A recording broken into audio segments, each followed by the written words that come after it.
Hello, everyone. This is Joseph Crown. Today, I'm going to be talking to you about the Constellation Experience. Let me pull up my site, the Tao of the Crown.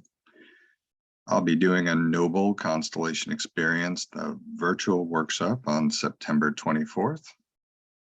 Going to be held at 10 in the morning till 4 o'clock. This is going to be likely an abridged workshop. We may not go through the whole piece, but this will allow people to begin to go through the workshop and begin to network. The Constellation Experience is about kinky self-development, education, networking, and this is an experience to bring the community together. This workshop will be free. There's not going to be a cutoff for the people who are attending. And you will likely wish to purchase one of the books. Many people have found this useful. You can do Kindle, you can do hardback or softback. Let me show that quickly. But purchase is not necessary. Again, this is a community project here, and you'll notice Kindle Unlimited, this book is free for the Seekers Edition. The hardcover is on a special right now for $14.49. Paperback is actually a little more. I'm trying to get people interested and working with the material and beginning that community dialogue. So let me stop sharing that. I am going to go right to the Constellation Experience now. So I can pull that up. You'll notice this is the Facilitators Edition of the Constellation Experience. This book has been updated several times. And I would consider it a living document. Hold on one moment.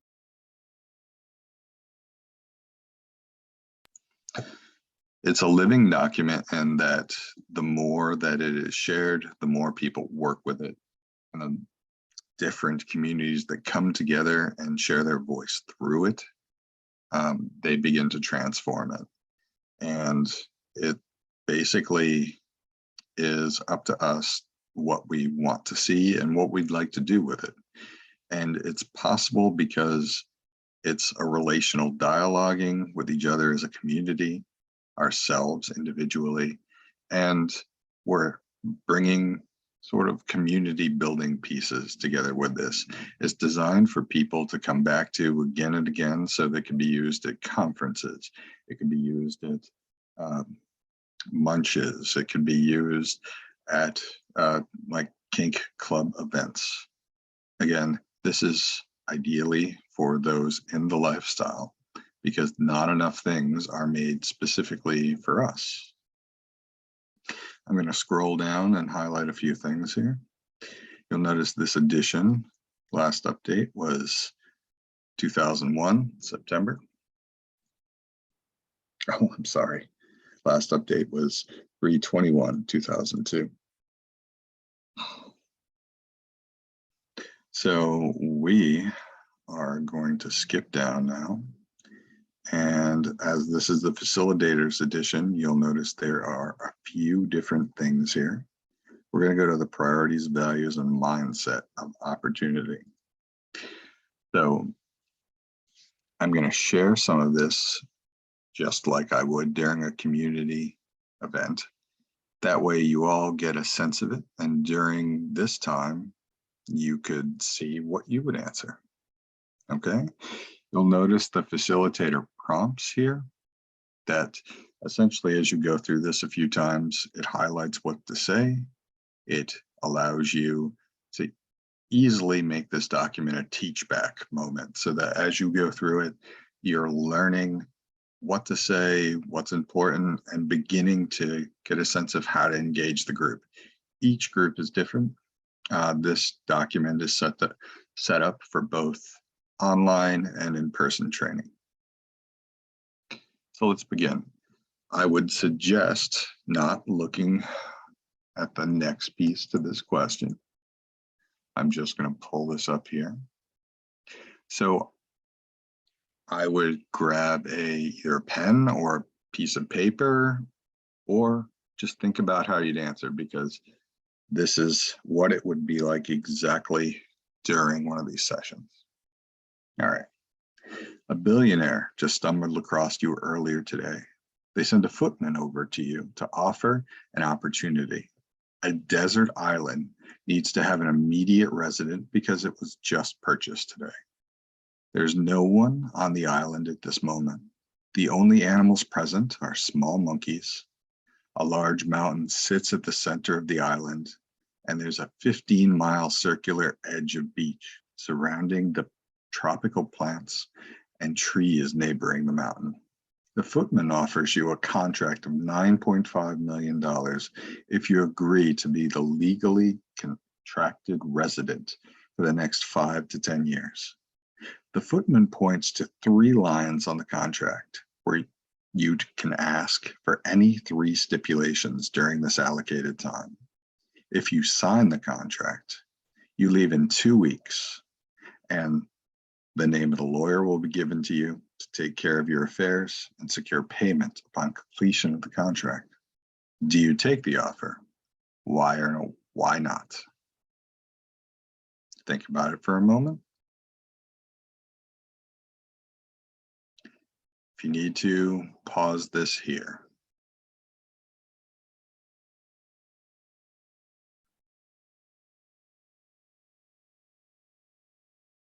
Okay, so during an event, this is where people would share one at a time. Some of the best answers here are vacation policies, visiting policies to the island, stocked facilities, recreation equipment, internet, whatever you have, see how it might compare.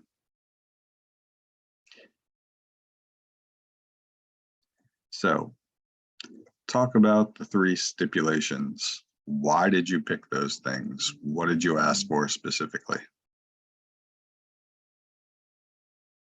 If you need to pause this, do so now.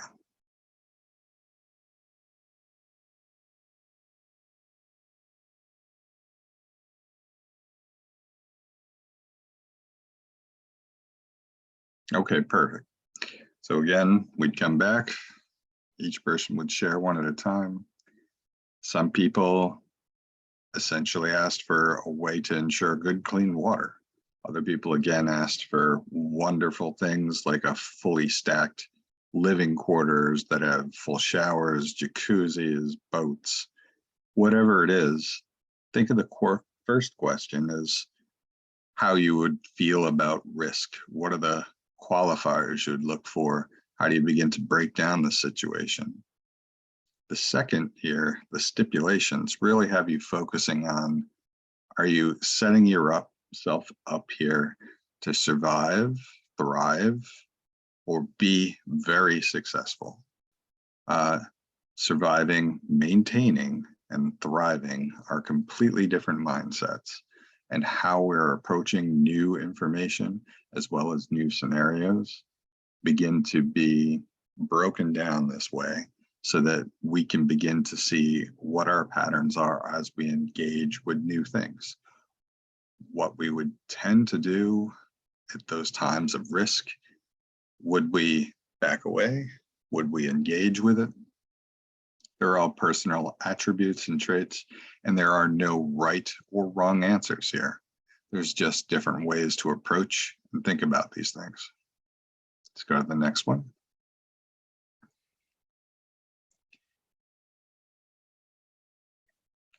So, what are the first actions you would take on the island? Why those actions? Think about this now. Take a moment to see if you'd like to pause this and I'll be quiet for a moment as you either write that down or explore these ideas.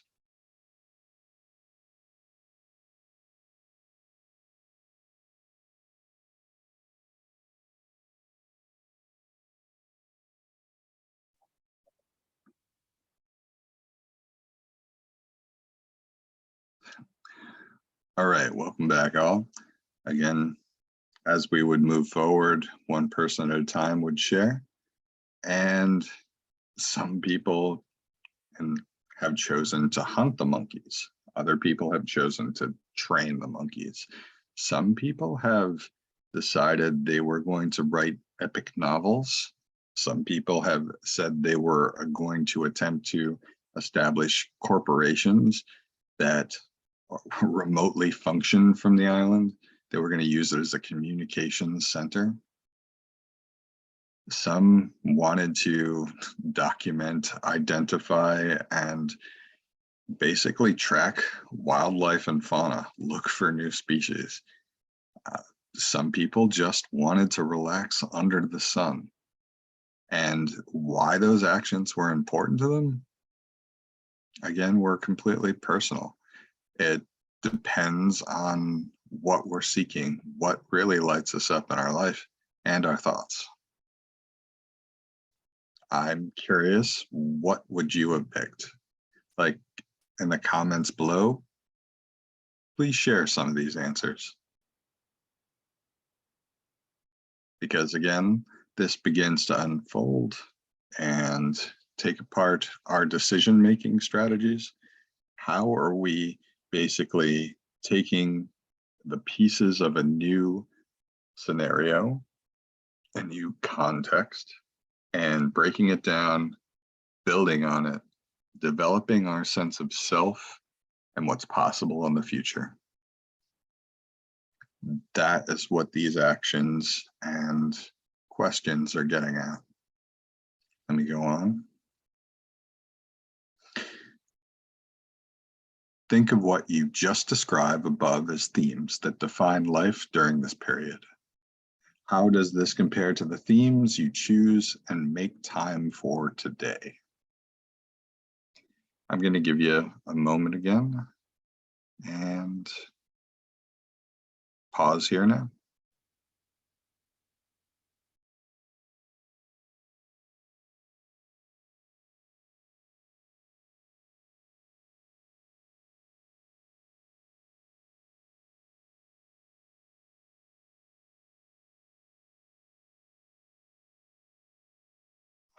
All right, welcome back. Since I can't pick out the first person here, I hope you'll share some of your answers below. What this question begins to get at is some of the dominant ideas that we're aware of in our life today. Are we adventure seeking? Are we risk taking? Are we looking for love? Are we trying to find our fit? What are the things that begin to motivate us, propel us to take action, begin our process of seeking particular things within a group, community, and ourselves? So imagine what you value and prioritize today. Think about the things that are important. How many times during your day do you come to act on those things, to further them and engage with them? How many times during a week? How many times during a month? Sometimes the things we value, the things that we believe we value, that we say are priorities, aren't being prioritized. And if we're not giving our energy, our work to them, and our mindset, because relationships take maintenance, they take time, they take energy, and they take our connection to them, their relationship, to move them forward, to dive into the community and be part of the things that we really enjoy. If we're not doing the things that make us happy, then we're beginning to change in particular ways. And many of those things that we think we may be passionate about, or that maybe we believed we were prioritizing, we may not be doing so today. Again, there are no right or wrong answers here. These are just things to think about.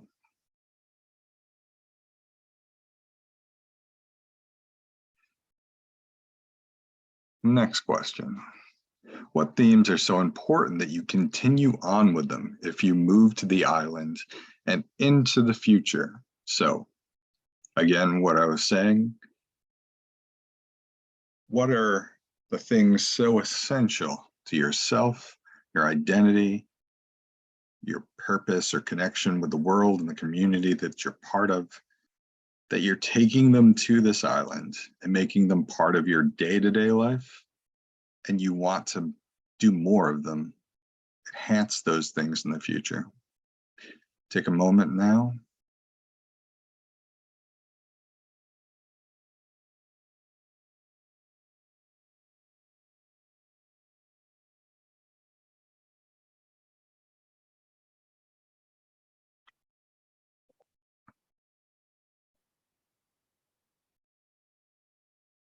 All right. Hopefully you paused this if you needed to pause it. And some of the best things are family, interests, passions. Like some people have said, I've always wanted to write a book. I've always wanted to do this particular thing, like climb a mountain, go on an adventure where I was alone but supported. Like long distance hiking has been on a few when I've done this in Colorado.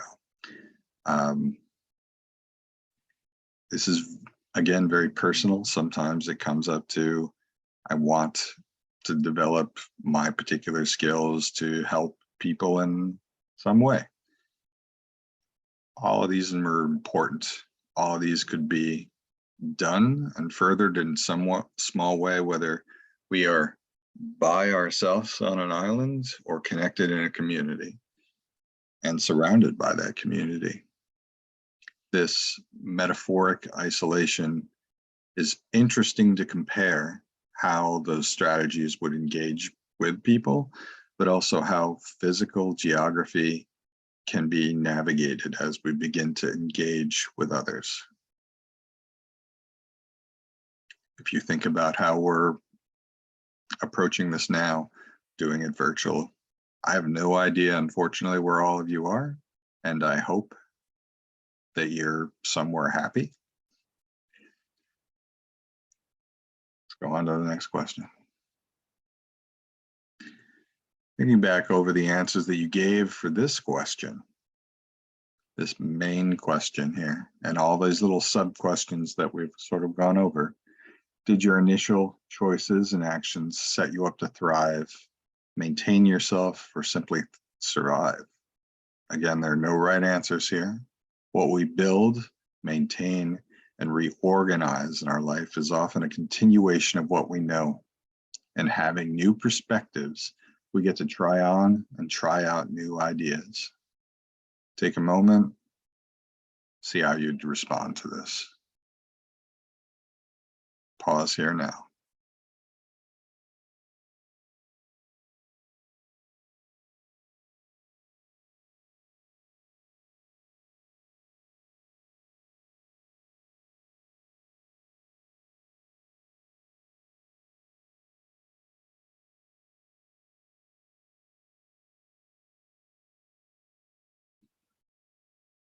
All right, welcome back. Again, the answers to this will be personal and individual in a lot of different ways. Some people here put themselves on this island in a tent.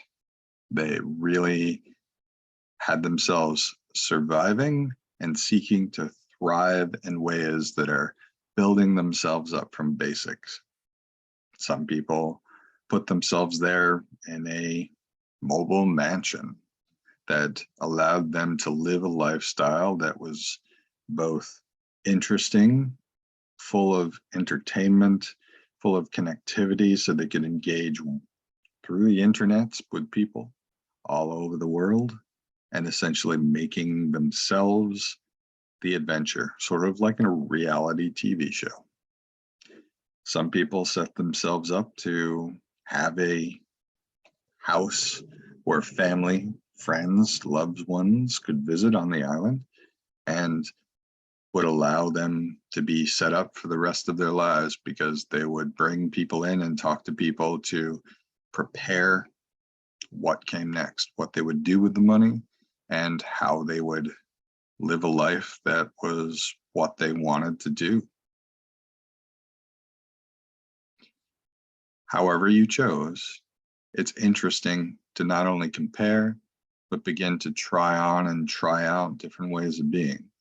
Because as we talk with new people, we gain new perspective, begin to change our answers, and begin to figure out new ways of interacting with the world and relating to what we want to have part of our lives. Now, let me just peek down there. So that would be it for that section.